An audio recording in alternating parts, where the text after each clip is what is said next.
तत्सत् श्रीमते रामचन्द्राय नमः। माता रामो मत्पिता रामचन्द्रः, स्वामी रामो मत्सखा रामचन्द्रः। सर्वस्वं मे रामचन्द्रो दयालुर्, नान्यं जाने नैव जाने न जाने। श्री वृंदावन बिहारी लाल की जय। श्री यमुना रस रानी की जय।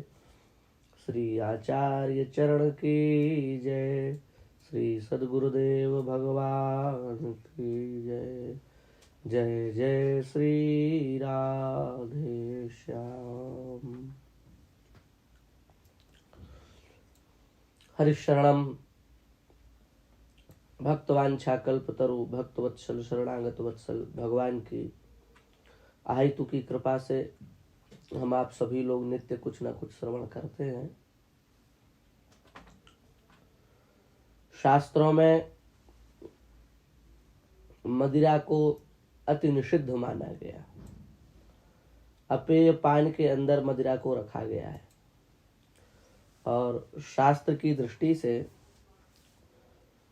मदिरा जो है उसका अत्यंत दूषित प्रभाव बताया गया है। मदिरा जो पान करते हैं वो पहले तो पाश्चात्य लोग ही थे। इस पर हम कुछ भाग बना करके हर बात को स्पष्ट करेंगे। आज तो केवल थोड़ी सी बात कहेंगे। पर धीरे धीरे पाश्चात्य संस्कृति भारत में आई और बहुत विशेष मात्रा में आई।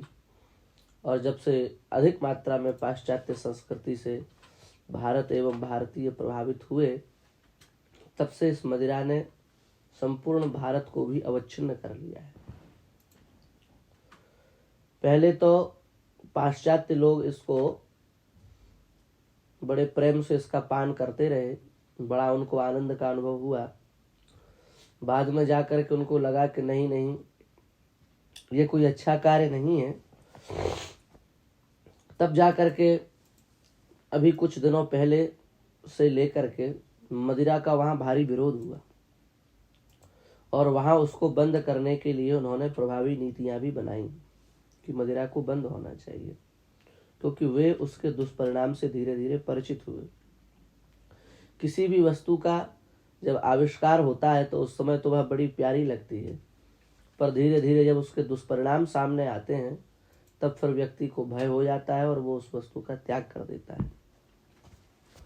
तो उसी प्रकार से जब वहाँ वो चीज आई, बनाई गई, लोगों में दी गई, तो उसका बड़ा उनको आनंद अनुभव में हुआ।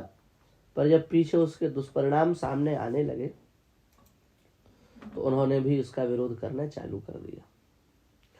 हमारे शास्त्रों में जो क्रांतिकारी एवं शास्त्र दृष्टा महापुरुष हैं, वे तो क्या भूत क्या भविष्य क्या वर्तमान, हाथ पर रखा हुआ आंवला हो यदि तो उसके आगे पीछे का संपूर्ण भाग हमको दिखता ही है। उसी प्रकार से उन क्रांतदर्शी ऋषियों को हर प्रकार की वस्तु के विषय में हिताहित का संपूर्ण ज्ञान होता है, त्रिकालज्ञ होते हैं। उन्होंने इसके द्वारा होने वाले विनाश को देखा और शास्त्रों में इसका पूर्णतः निषेध कर दिया। पश्चिमी जो बड़े बड़े पढ़े लिखे लोग रहे हैं, उन्होंने भी, वे तो दूरदर्शी होते नहीं हैं, वे तो त्रिकालज्ञ होते नहीं हैं, इसलिए उन्होंने तो पहले इसका सेवन किया। पीछे जब इनको इसका ज्ञान हुआ तब फिर उन्होंने भी विरोध करना चालू कर दिया। हमारे लिए तो शास्त्रीय प्रमाण ही पर्याप्त है। हम लोग तो शास्त्र को मानने वाले हैं, आस्तिक जन हैं। पर जो पाश्चात्य संस्कृति से विशेष प्रभावित हैं, उनको पाश्चात्य लोगों की ही बात समझ में आती है। तो एक पाश्चात्य व्यक्ति हुए, बहुत बड़े मंत्री पद पर थे, वो वहाँ बहुत पढ़े लिखे थे। उनका नाम था ग्लैस्टन। वो ग्लेस्टन नाम के व्यक्ति ने कहा था कि महामारी से अथवा विश्व युद्ध से, महामारी से, बहुत ध्यान से सुनने योग्य बात है, महामारी से, विश्व युद्ध से अथवा किसी दैवी आपदा के कारण उतने व्यक्ति नहीं मरते हैं जितने व्यक्ति इस असंयम के कारण मर जाते हैं। ये पाश्चात्य संस्कृति में पले पुसे एक व्यक्ति का कहना है, ग्लेस्टन। हम उसका प्रमाण इसलिए दे रहे हैं क्योंकि आजकल लोग पाश्चात्य सभ्यता से बड़े प्रभावित हैं, तो उनकी बात जल्दी समझते हैं, शास्त्र की नहीं समझते। पीछे शास्त्र के तो हम देंगे ही। हरिशरणम। क्विंटल वैन क्राफ्ट नाम के ये भी कोई पाश्चात्य बहुत बड़े विद्वान हुए हैं। इन्होंने भी मदिरा का परिचय लिखा है। क्या परिचय है उसका? उन्होंने लिखा है, मैं आग हूं, मैं भस्म करती हूं, मैं नाश करती हूं, मैं रोग हूं, मैं असाध्य हूं, मैं चिता हूं, मैं राजाओं की चमकीली पोशाक, प्रतिष्ठित पुरुषों के भारी भारी वेश, सजीली रानियों के रेशमी वस्त्र मेरी अमिट भूख मिटाया करते हैं। मेरा नशा भयंकर ऊंचाई पर भी पहुंच जाता है, तब मैं थोड़ी देर के लिए सुलगती हूं। मेरी ज्वाला अचानक धधक उठती है और सर्वस्व को भस्म करना शुरू कर देती है, यहां तक कि कुछ भी नहीं बचता। मैं अग्नि का समुद्र हूं, कोई जिह्वा मुझसे प्यास नहीं बुझा सकती। मैं वह अग्नि हूं जो कभी जल से शांत नहीं होती। ये मदिरा का परिचय है, ये उस पाश्चात्य व्यक्ति ने दिया है। जब उसके सामने इसका भयंकर परिणाम आया तब उसने ये सब लिखा। इस प्रमाणों से हमें इस बात का बोध होना चाहिए कि जो दिन रात इसी में रचे पचे हैं, ऐसे पाश्चात्य व्यक्ति जब इसका विरोध कर रहे हैं तो यह कितनी हमारे लिए घातक हो सकती है। इसलिए जो भी अपने को सनातनी कहते हैं, हम तो कहते हैं कि कोई न पिए, पर कम से कम सनातनी जो अपने आप को मानते हैं, हिंदू अपने आप को मानते हैं, उन्हें तो भूलकर भी इस वस्तु का सेवन नहीं करना चाहिए। और उत्तरोत्तर ब्राह्मण क्षत्रिय वैश्य को तो कदापि नहीं, उसमें भी ब्राह्मण को तो बिल्कुल नहीं महाराज। तो क्या करें, इतना घोर कलिकाल आ गया है, सबकी बुद्धि शून्यता की ओर बढ़ रही है, विनाश को ही विकास समझा जा रहा है। हमने प्रामाणिक महापुरुषों से घटना सुनी है। कोई ब्राह्मण था, अजामिल के ही समान, और कुसंग के कारण वह पतित हो गया, और इतना अधिक पतित हो गया कि मांस भक्षण भी वो करता था, वेश्या संग भी वो करता था, और अभक्ष भक्षण तो करता ही था, मांस भक्षण जब करता था, और भी शास्त्र विरुद्ध सब कार्य वो करता था पंडित जी। पर उसने एक कार्य नहीं किया था जीवन में, और वह था मदिरा का पान। वो वेश्या उसको उन्मत्त करने के लिए बार बार कहा करती थी कि मदिरा पी ले, मदिरा पी ले। फिर भी पता नहीं उसके रक्त में ऐसे कुछ संस्कार थे, ब्राह्मण तो था ही, तो उसने मदिरा नहीं पी, मदिरा नहीं पीता था। एक बार वह व्यक्ति शयन कर रहा था, और शयन करते करते उस वेश्या के मन में आया कि आज इसको मैं सोते समय मदिरा पिला देती हूँ, इसको तो पता चलेगा नहीं, अब मैं इसके मुख में ये डाल देती हूँ। तो ये जो कहता है ना कि मैं कभी नहीं पीऊंगा, कभी नहीं पीऊंगा, इसकी ये बात खत्म हो जाएगी, और ये एक बार पी लेगा तो फिर इसका मन टूट जाएगा, फिर ये इसी में लग जाएगा, और फिर मेरे प्रति और आसक्त हो जाएगा। इस भाव से उसने उस पुरुष को मदिरा पिलाई, सोते हुए पुरुष का मुंह खोल करके थोड़ी सी मदिरा उसके मुख में डाली। आओ महाराज, ब्राह्मण तो था ही, तो कहीं ना कहीं ब्रह्म तेज की प्रतिष्ठा थी, अब ब्रह्म तेज शरीर से प्रकट हुआ और उस वेश्या को उसके पूरे घर मकान को उसने जला करके भस्म कर दिया। आज जब मुख से अग्नि निकली तो ब्राह्मण की निद्रा खुल गई। उसको लगा कि भाई सोते सोते आग कैसे मुंह के अंदर से प्रकट हो गई। देखने लगा तो ना स्त्री न पुत्र न घर, कुछ नहीं, सब समाप्त। विचार करने लगा क्या हुआ ऐसा। इतने में आकाशवाणी हुई,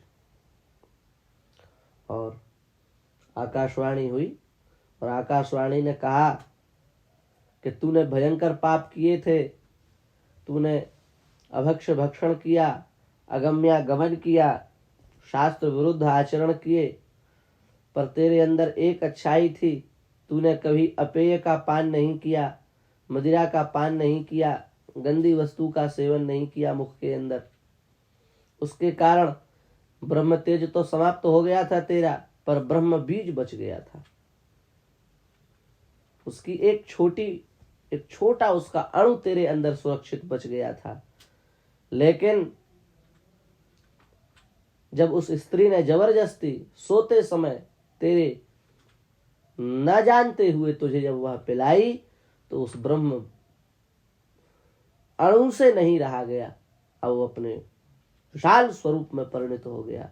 और उसी विशाल स्वरूप में परिणत होने से इसका पूरा खानदान, ये और इसका घर जल के भस्म हो गया। ये है महाराज, इसका क्या तात्पर्य है? इसका तात्पर्य यह है कि अन्य यदि पाप बन जाते हैं हमसे, हम तो कहते हैं पाप मत करो, हम अन्य पापों को करने की प्रेरणा नहीं दे रहे हैं, पर हम एक बात कह रहे हैं कि अन्य पाप हमसे यदि हमारे जीवन में बन जाए तो उनसे मुक्त होने का साधन है। उससे कहीं ना कहीं हमारे अंदर ब्रह्म तेज सुरक्षित रह सकता है, पर अपेय पान यदि हमने कर लिया तो हमारा ब्रह्म तेज समूल नष्ट हो जाएगा और भयंकर दुर्गति हो जाएगी। उस ब्राह्मण को लगा कि देखो, एक हम में अच्छाई थी तो इससे हमारे अंदर कितना विशाल ब्रह्म तेज बच गया था। और यदि हम अच्छाइयों को ही धारण करते, शास्त्राज्ञाओं का ही पालन करते, हमारा जीवन कितना ऊंचा हो जाता। उसको पश्चाताप हुआ और फिर उसने सर्वथा विषयों का त्याग करके भगवान में अपने चित्त को लगा लिया। तो कहने का मतलब ये होता है महाराज, कहने का तात्पर्य ये हुआ कि ये इतनी ज्यादा घातक वस्तु है, इसलिए ब्राह्मण को तो कदापि नहीं, और प्रत्येक सनातनी को इसका त्याग कर देना चाहिए। जो रामकृष्ण को मानते हैं, जो सनातन के प्रति श्रद्धा रखते हैं, आस्था रखते हैं, उनको तो छोड़ ही देना चाहिए।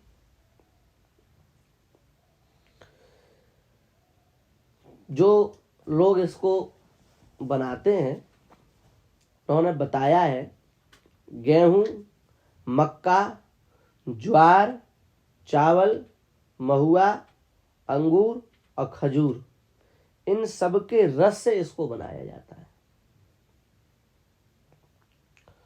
और इस सब के रस में सुरासार की प्रधानता होती है। सुरासार नाम का उसमें रस रहता है, उसकी विशेष प्रधानता होती है। और महाराज ये सुरासार में फिर जल वगैरह मिला करके और फिर इसको तैयार किया जाता है, सड़ा गला करके, पूरा उसका विधान है। उसको हम सार्वजनिक नहीं करना चाहते हैं, पर इतनी वस्तुओं से बनता है, उसको सुरासार कहते हैं। और फिर उसमें पानी की मात्रा मिला करके इसका निर्माण होता है। ये इसके निर्माण की पद्धति है। आप आश्चर्य करोगे सुन के, हमने प्रामाणिक लोगों से पूछा, उन्होंने बताया है कि 100 ग्राम जल में 1 बूंद सुरासार मिला दिया जाए और उसमें मछली को डाल दिया जाए तो मछली तत्काल मर जाएगी। इतना जहरीला होता है ये सुरासार। और जब इसी सुरासार को हम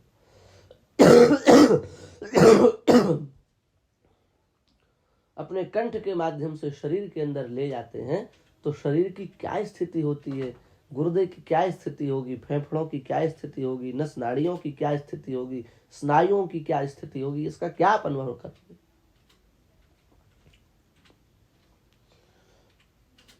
इसलिए कई लोग कहते हैं, तर्क देते हैं कि महाराज मदिरा तो भोजन है, जैसे दाल चावल सब्जी रोटी एक भोजन है, जल एक भोजन है, ऐसे मदिरा भी भोजन है। भोजन नहीं है। भोजन क्या है? भुज पालना व्यवहार यो हो, धातु से भोजन शब्द बनता है। जो शरीर में जाए, शरीर में लगे, शरीर की नस नाड़ियां जिसको सुरक्षित कर सके, वही तो भोजन है। जिस किसी ने भी प्रथम बार मदिरा पी हो, उसका बिल्कुल यही अनुभव होता है। वो अच्छी प्रकार से जानता है। प्रथम बार मदिरा का पान करते ही व्यक्ति को वमन हो जाता है, उल्टी हो जाती है, क्योंकि ये जाते ही नसों को सिकोड़ देती है। अंदर प्रवेश करते ही कंठ के नसों को सिकोड़ देती है, स्नायु को सिकोड़ देती है। तो जब ये जाती है शरीर के अंदर तो आमाशय में पहुंचती है, और आमाशय सिकुड़ जाता है। सिकुड़ जाने के कारण वो उसको सहन नहीं कर पाता, तत्काल बाहर फेंक देता है। लेकिन फिर धीरे धीरे धीरे धीरे बार बार अभ्यास करने से शरीर फिर उसी में अवस्थित हो जाता है, उसी ढंग में, उसी प्रकार में वो फिर धीरे धीरे चलने लगता है। तो प्रथम जो मद्यपान करता है उसको ये अनुभव होता है, वो सहन नहीं कर पाता, कई दिनों तक वो जबरदस्ती इसको पीता है। पीते पीते फिर वो धीरे धीरे अभ्यास में आता है। मदिरा का मस्तिष्क पर भी बहुत गहरा असर पड़ता है महाराज। ये भोजन नहीं है। यदि कोई ये तर्क दे कि ये भोजन है तो ये गलत बात है, इसका खंडन हो गया। कुछ लोग ये तर्क देते हैं कि इससे बुद्धि अच्छी रहती है। अब इसका भी सुनो। इसका मस्तिष्क पर प्रभाव रहता है, और मस्तिष्क एक ऐसा अंग है महाराज जो शरीर का एक विशिष्ट अंग है। संपूर्ण ऊर्जा यहीं अवस्थित है, यहीं से ही क्रियाकलाप आदि सबकी स्थिति निश्चित होती है। और जब मदिरा कंठ के नीचे उतरती है तो ज्ञान तंतुओं के माध्यम से ये मस्तिष्क तक भी पहुंच जाती है, और जब ये मस्तिष्क में पहुंचती है तो हलचल पैदा कर देती है। और जब हलचल पैदा हो जाती है तो विचारों का तांता लग जाता है। कई प्रकार के विचार मस्तिष्क में तत्काल अचानक कई प्रकार के विचार आ जाते हैं, और जब विचारों में बड़ा टकराव होने लगता है तो एक उन्माद प्रकट हो जाता है, जिससे आदमी को लगता है कि अरे हम तो बड़े मस्त हो गए हैं। ये सब हम आप तो क्या समझें, हम आप तो पढ़ लिख करके बोल रहे हैं, जो उसको सेवन करते हैं वो बिल्कुल ठीक ठीक समझ रहे होंगे। कई प्रकार के विचार मन में आते हैं, और जब वो विचार सब आपस में मिलते हैं बिल्कुल मस्त हो जाता है। मन समझ नहीं पाता कि हम क्या करें, उसी को वो मस्ती समझते हैं। और धीरे धीरे मदिरा की जो वायु होती है, जिसको हिंदी में गैस बोला जाता है, वो जब स्नायु के द्वारा मस्तिष्क में घुल जाती है तो व्यक्ति महाराज संज्ञाहीन हो जाता है। संज्ञाहीन माने चेतना शून्य हो जाता है। इसकी अगली अवस्था है चेतना शून्यता होना। और जब चेतना शून्यता आ जाती है तो उसकी आचरणों में भिन्नता आ जाती है। आचरणों में भिन्नता का मतलब उसका जो हिंसक स्वभाव है, क्रूर स्वभाव है, जिसको वो छुपाए रखता है, वो प्रकट होने लगता है। उसके व्यवहार समझ में नहीं आएंगे हमारे आपके, और ऐसा कुछ देर चलता है और मस्तिष्क गर्म हो जाता है। और जब मस्तिष्क गर्म हो जाता है तो हृदय व्याकुल होता है, और जब हृदय व्याकुल होता है तो शरीर भारी हो जाता है, और जब शरीर अत्यंत भारी हो जाता है तो मदिरा पान की अंतिम स्थिति मूर्छा वो आ जाती है शरीर में। ये उसका पूरा क्रम है, बहुत ध्यान से समझना चाहिए। ज्ञान तंतुओं के माध्यम से मस्तिष्क में गया, विचारों की बाहुल्यता हुई, उससे एक प्रकार से व्यक्ति समझ नहीं पाता कि हम क्या करें। फिर वह जो वायु है वो स्नायु के द्वारा मस्तिष्क में घुली, उससे व्यक्ति में संज्ञा शून्यता आई। संज्ञा शून्यता आने से फिर उसके आचरणों में भिन्नता आई। फिर उसके आचरणों में भिन्नता आते आते मस्तिष्क में गर्मी हुई। मस्तिष्क की गर्मी से हृदय व्याकुल हुआ। हृदय के व्याकुल होने से शरीर भारी हुआ, और शरीर के भारी होने से वो संज्ञा शून्य हो गया।